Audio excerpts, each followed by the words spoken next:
And all of a sudden, I end up on stage because Dave Grohl's come over and give me a hug and said, come out and sing. You know, he didn't say it then, by the way. One of his crew came over. Let's talk about the Pyramid stage. Let's talk about Saturday. Let's talk about you kicking that off by, first of all, discussing, let's talk about other amazing moments for you on stage. So let's go back to your first live performance. Well, first live gigs as myself, as it were. I was in bands when I was back in Newton, Lewis. Okay, let's go. So the first live gig. The first ever gig that we did that I can actually really remember was at our high school, which was called Selwyn Jones High School back in those days. Not anymore, but it was.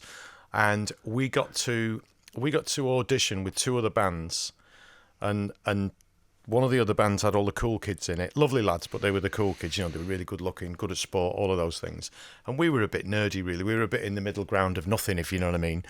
And we blew them away. We were just way better than them because we practiced all the time and we really wanted it. So we got to play at the Valentine's Disco, and I think everything changed for me after that night because I was drumming at that point, but singing a couple of Police songs. How old were you at the time? I was 15, I think. I was just about to turn, or I just turned 16. I just had my 16th birthday because I'm in February. And I just thought, this is amazing. And I just absolutely loved it. And, you know, I'd sung in school plays and in the choir and stuff like that, but I'd never been in a little, what we thought of as being like a little, I'm not going to call it rock, but a little band where you're doing covers and stuff and playing. And it was just amazing. And I just loved it. And the reaction from the audience. And I think something in me changed that night.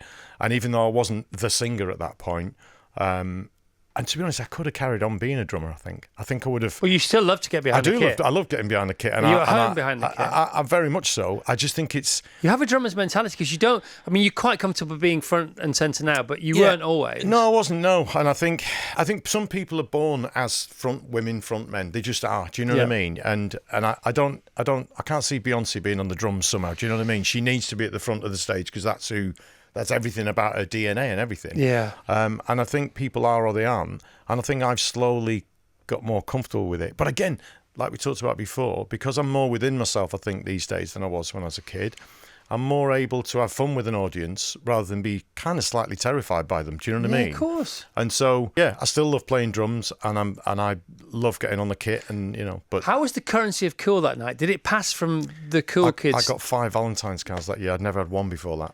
And how did the guys who were cool in a half-decent band but nowhere near as good as you, what happened to them? Well, they were still cooler than us and we were still the Muppets, really. Do you know what I mean? But it was just that, but it was just, we were visible all of a sudden. And I was invisible at that school at that point. You know what I mean? I was just some other kid with like longish red hair, you know, who was a drummer in a band that nobody knew about it. Little did they know. All right, so we've heard about you, you know, we've seen you in some mega gigs, Foo Fighters, etc., etc. As I say, we are heading towards Glastonbury. We'll get there in a second or two. So that was the first gig, or the first gig of any note. You know, you popped your cherry and life changed there and then. You changed there and then as a person, and the journey began, I suppose. Give us 2 more really memorable. Let's do a top 5. So that's number 1. Okay, all right. Well, I got to play on the first tour I ever did. Those people who do these things for you, booked Wembley Arena. And I'm like, I'm sorry, what?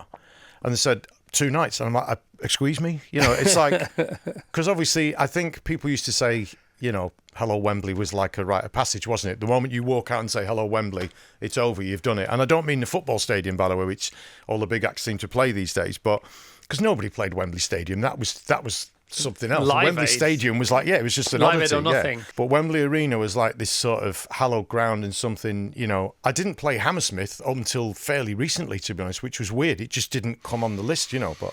But Wembley was absolutely, that was just a weird moment, I think. That was just like, what are we doing here? This is just crazy. How did it go? It was great, you know, because, you know, I was 22, I think, and, you know, I had 5 or 6 hit records at that point. I was on my second album.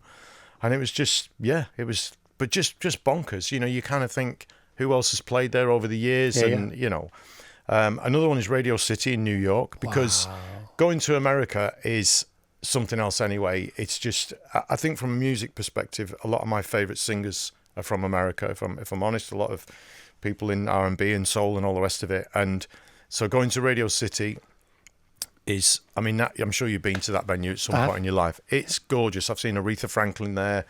I've seen a bunch of people there, you know, household names there and stuff. But to actually walk in there, and I have my family with me as well. They all came to New York and the East Coast for a long week sort of thing. And it was just nuts. It was just like, what are we doing here? You know, it's like, and I'm not, and I know, and you've used this term actually when we've spoken about false modesty. It's not. It's actually just going, what are we doing here? Yeah. I think now I have got used to things, and if I do get to play at a big venue, I do take it more in my stride and go, let's own it. Let's just be here and own it and enjoy it. Yeah. But at the time, it was almost like I was chasing my own shadow a bit. Like, you know, it didn't really feel like me walking out there sometimes because I hadn't grown into my own shoes yet. You know what I mean? Yeah. Well, that's 3 out of 5. Now, bear in mind that number 5 is going to be Glastonbury. So you've got yourself so you've got into one to fit in. You mentioned it before, Foo Fighters. I'm going to have to bring that up then because you've let that cat out the bag. I was in Japan a few years back now, and festivals being what they are, they're very eclectic. You can have a bit like, you know, Guns N' Roses are headlining the night I play at Glastonbury, and work that out for a lineup. I'm on first and it ends up with Guns N' Roses. What?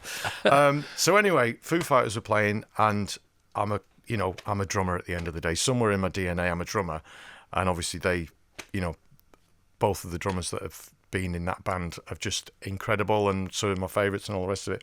So Lena, my wife, and I, and some of our band and crew said we've got to get as close to the stage as we can because we'll never get the chance again to be right there.